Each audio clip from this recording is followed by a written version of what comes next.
दोस्तों नमस्कार, मेरा नाम प्रशांत है और आप देखना शुरू कर चुके हैं भारत एक सोच। साथियों, चुनाव की तारीखों का ऐलान हो चुका है और 2024 का जो पूरा साल है ये चुनाव के इर्द गिर्द ही रहा है।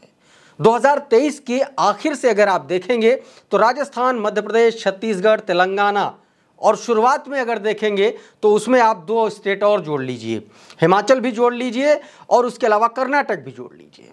तो लगातार चुनावी प्रक्रिया चलती आ रही है। 24 में लोकसभा का चुनाव और लोकसभा चुनाव के जो नतीजे आए उसके बाद से जीत के रथ पर सवार भारतीय जनता पार्टी का जो कॉन्फिडेंस है वो पाताल पर पहुंच गया।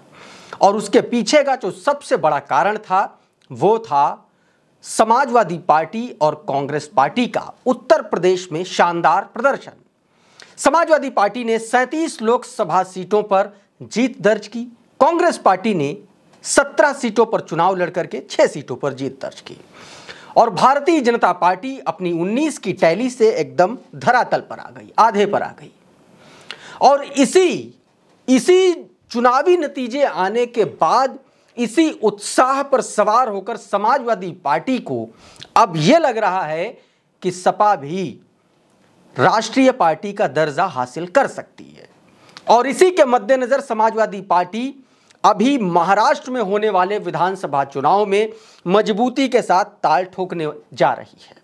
साथियों, इंडिया गठबंधन के तहत समाजवादी पार्टी ने 12 सीटों की डिमांड महाविकास अघाड़ी गठबंधन से रखा था। साथियों, महाराष्ट्र में इंडिया गठबंधन के जो दल हैं वो महाविकास अघाड़ी के नाम से जाने जाते हैं। दोस्तों, महाविकास अघाड़ी के जो दल हैं वो महाराष्ट्र में, जिसमें उद्धव ठाकरे का गुट है, शिवसेना का यूबीटी गुट, उद्धव बाला साहब ठाकरे गुट, शरद पवार एनसीपी का शरद पवार गुट है, कांग्रेस पार्टी है और समाजवादी पार्टी है। साथियों, इसी में समाजवादी पार्टी 12 सीटें चाहती है, लेकिन समाजवादी पार्टी को अब 12 सीटों पर सहमति वहां पर नहीं दी जा रही है, ये सुनने में आ रहा है। इसी बीच अखिलेश यादव 2 दिन के दौरे पर 18 और 19 की तारीख को गए थे महाराष्ट्र और वहां पर जाकर के अखिलेश यादव ने 5 सीटों पर समाजवादी पार्टी के उम्मीदवारों का ऐलान कर दिया। देखिए, 2 सीटों पर तो समाजवादी पार्टी के पहले से विधायक हैं। एक तो मानखुर्द शिवाजीनगर, जहां से अबू आसिम आजमी जो समाजवादी पार्टी के प्रदेश अध्यक्ष हैं वो विधायक हैं, और एक है भिवंडी की ईस्ट विधानसभा सीट, यहां से समाजवादी पार्टी के विधायक हैं। इसके अलावा समाजवादी पार्टी ने 2 और सीटों पर कैंडिडेट घोषित किए, एक मालेगांव और दूसरी धुले। साथियों, ये जो दोनों सीटें हैं, इन दोनों सीटों पर मौजूदा वक्त में ऑल इंडिया मजलिस-ए-इत्तेहादुल मुस्लिमीन यानी कि AIMIM, जिसकी अध्यक्षता असदुद्दीन ओवैसी करते हैं, उनके विधायक हैं।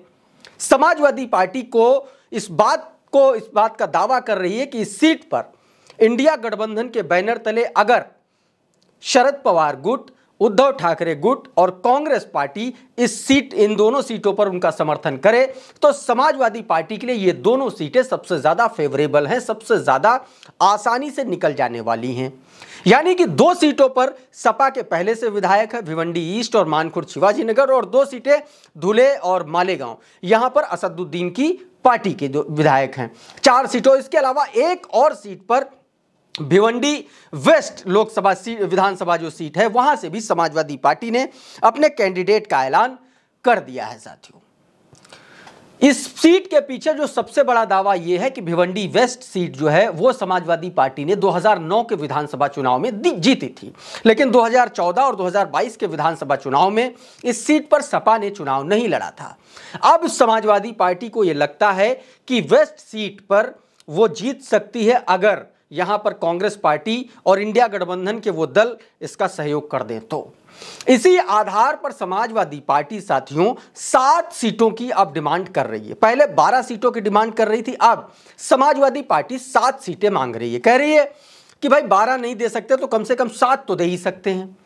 7 सीटों पर लड़ने के लिए समाजवादी पार्टी मान गई है, लेकिन अभी इन पर भी संशय है कि क्या कांग्रेस पार्टी, शिवसेना यूबीटी और शरद पवार समाजवादी पार्टी की इस डिमांड पर एकमत हो पाएंगे या नहीं हो पाएंगे। साथियों, यह सबसे बड़ा सवाल अभी भी बना हुआ है। दूसरी तरफ आते हैं कि समाजवादी पार्टी आखिर 12 में से 5 सीटें अपनी माइनस क्यों कर दी, 7 पर क्यों आ गई और क्या समाजवादी पार्टी को 7 सीटें मिलेगी? क्योंकि 5 सीटें जिन पर समाजवादी पार्टी ने साथियों अपने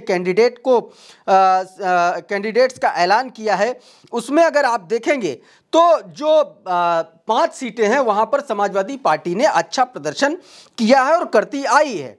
और जब अखिलेश यादव 2 दिन के दौरे पर महाविकास अघाड़ी के नेताओं से मीटिंग उन्होंने की थी, तब भी इस बात पर सहमति, ऐसा कहा जा रहा, जताई गई थी साथियों। और अब इसको लेकर के एक बार फिर चर्चा हो रही है कि 7 सीटों पर सपा चुनाव लड़ सकती है, लेकिन 5 सीटों पर समाजवादी पार्टी ने पहले ही कैंडिडेट घोषित कर दिए हैं। तो समाजवादी पार्टी ने अब सवाल उठता है कि अपने पैर पीछे क्यों खींचे। दोस्तों, आप सभी को पता है कि उत्तर प्रदेश में होने वाली 9 विधानसभा सीटों पर उपचुनाव के लिए समाजवादी पार्टी ने अपने 7 उम्मीदवारों के नामों का ऐलान कर दिया है। समाजवादी पार्टी ने कांग्रेस पार्टी के लिए गाजियाबाद और अलीगढ़ की खैर विधानसभा सीट छोड़ी हुई थी।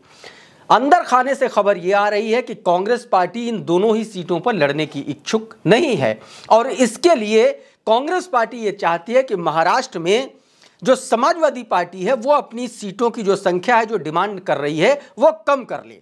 और अंदर खाने से यह खबर है कि इस मामले में समाजवादी पार्टी 5 सीटों पर महाराष्ट्र में अपनी डील डन कर सकती है।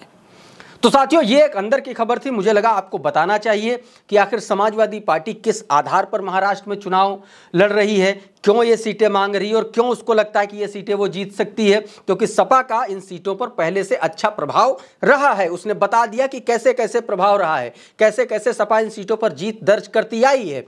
इसके अलावा अलीगढ़ की खैर और गाजियाबाद की सीट पर कांग्रेस पार्टी ने दबाव बना करके एक तरीके से यूं कहें कि एक डील की कि हम ये नहीं लड़ते हैं और आप वहां से कुछ सीटें कम कर दीजिए।